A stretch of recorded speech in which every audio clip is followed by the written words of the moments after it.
من أكثر الأنظمة حساسية في الطيران المدني.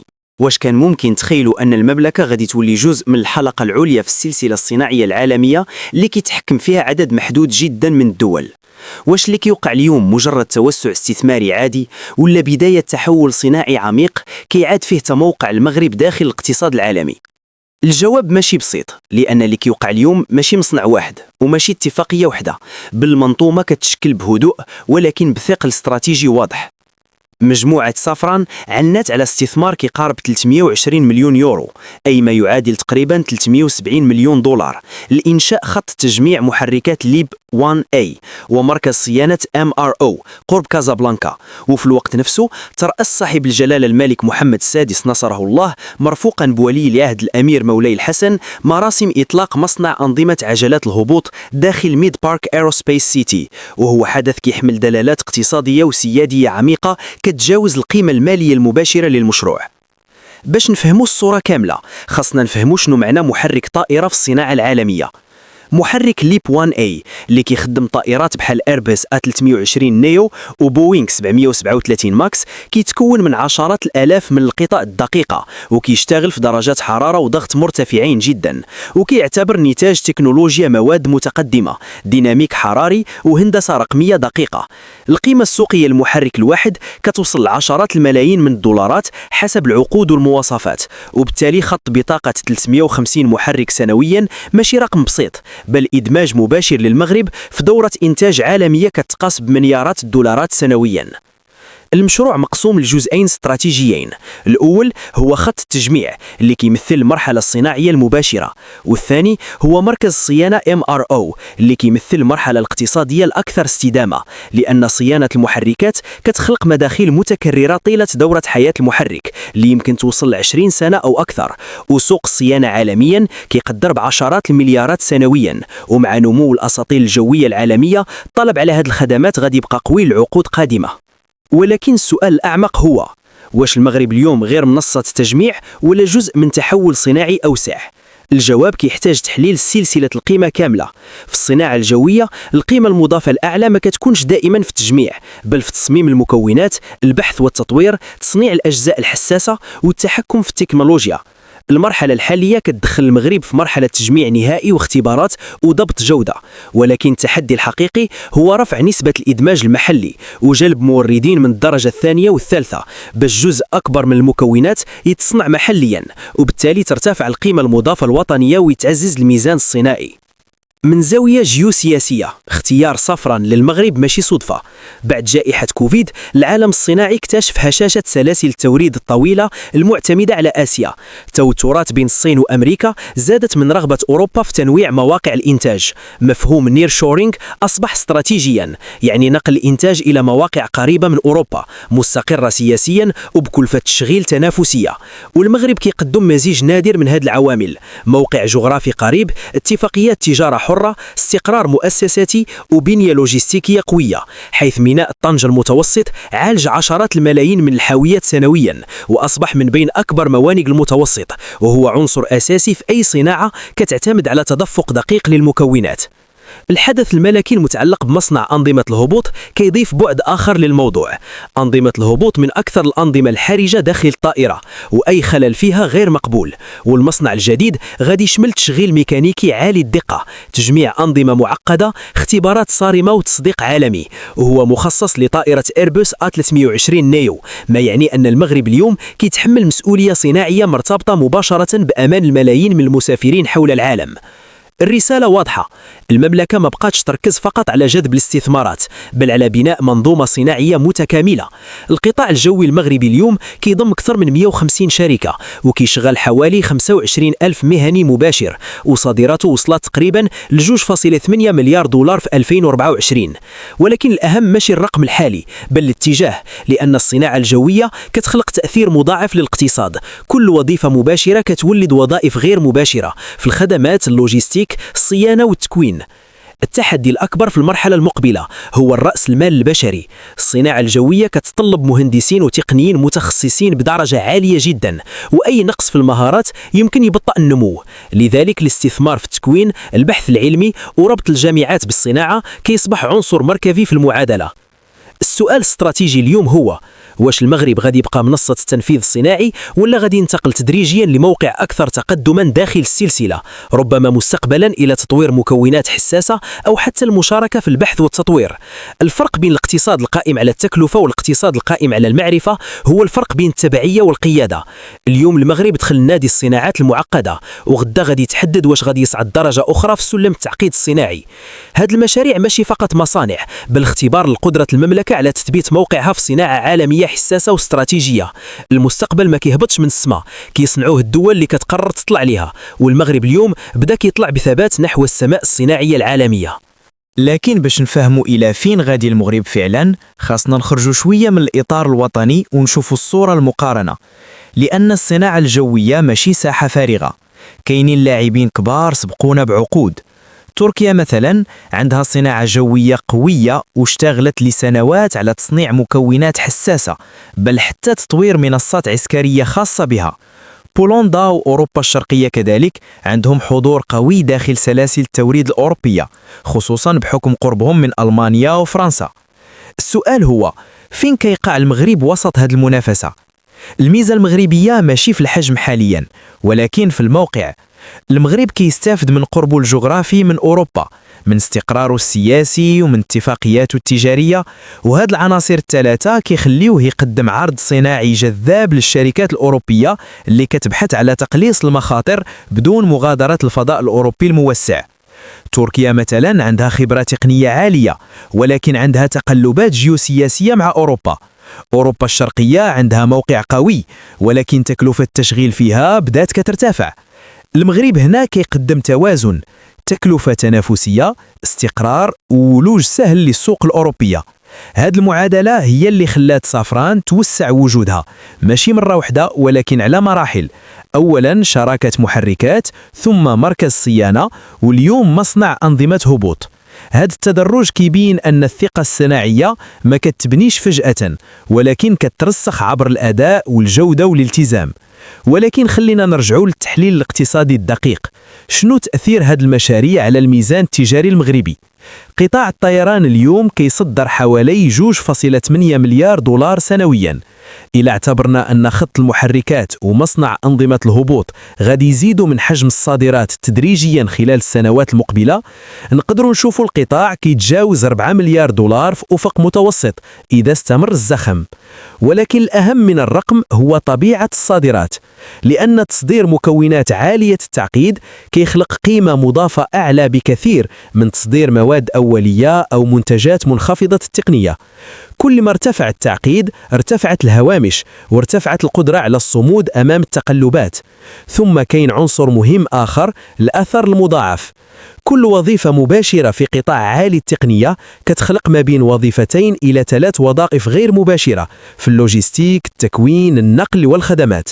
إذا كان القطاع اليوم كيضم حوالي 25 ألف مهني مباشر، فالأثر الحقيقي على الاقتصاد أكبر بكثير من الرقم الظاهر. ولكن ما يمكنش نتجاهلوا المخاطر. الصناعة الجوية مرتبطة ارتباط مباشر بحركة الطيران العالمية. أي أزمة اقتصادية عالمية، أي ركود في السفر، أي توتر جيوسياسي كبير يمكن يأثر على الطلب على الطائرات، وبالتالي على المحركات والمكونات.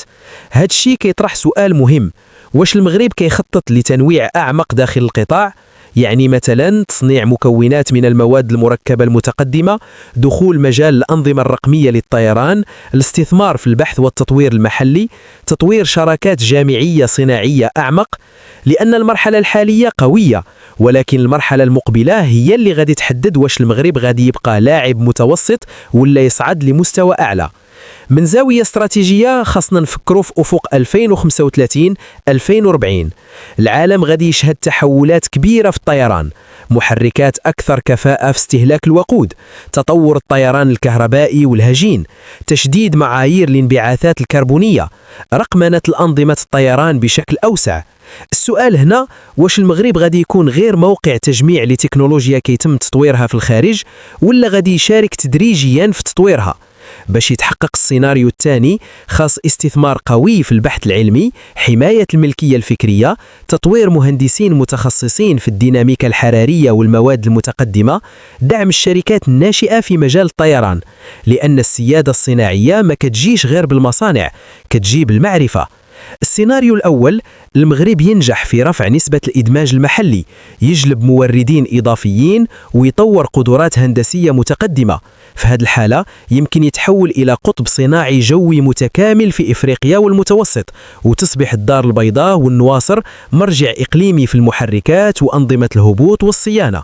السيناريو الثاني، المغرب يبقى في مستوى التجميع والصيانة بدون انتقال حقيقي نحو تصنيع مكونات أكثر تعقيدا. في هذه الحالة غادي يربح اقتصاديا، ولكن القيمة الاستراتيجية غادي تبقى محدودة نسبيا. الفرق بين السيناريوهين هو الفرق بين اقتصاد تابع للسلسلة واقتصاد فاعل داخل السلسلة.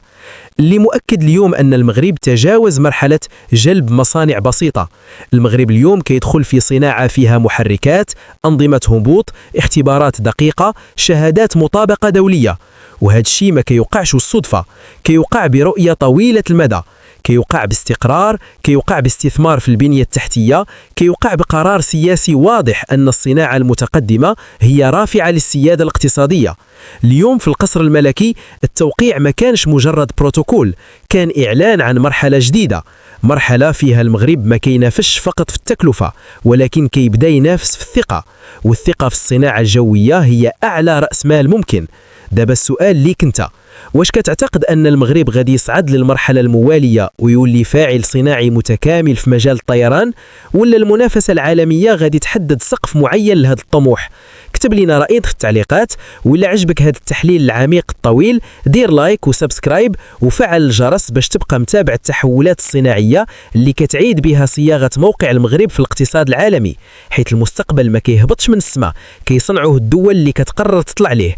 والمغرب اليوم ماشي غير كيحلم بالطيران، المغرب اليوم كيشارك في صناعته.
on European demand, a demand that is already under pressure as slowing growth across the EU has begun to weigh on manufacturing and exports. Climate risks are growing too. Repeated droughts are putting pressure on agriculture and water supplies, which matters not just for farmers, but for industry and energy as well.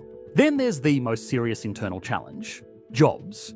Despite rapid investment and modern infrastructure, Morocco has struggled to create enough meaningful employment for its young population, especially outside major cities. Overall, unemployment hovers around 13%, but among young people it rises to well over a third. This gap between modernisation and inclusion is Morocco's core contradiction. The country has built world-class ports, factories and transport links, but the gains are unevenly distributed. Most foreign investment and high-value jobs are concentrated along the Casablanca-Rabat-Kenitra corridor, while inland and southern regions lag behind. The result is what some analysts call a two-speed Morocco, globally connected on one side, underemployed and frustrated on the other.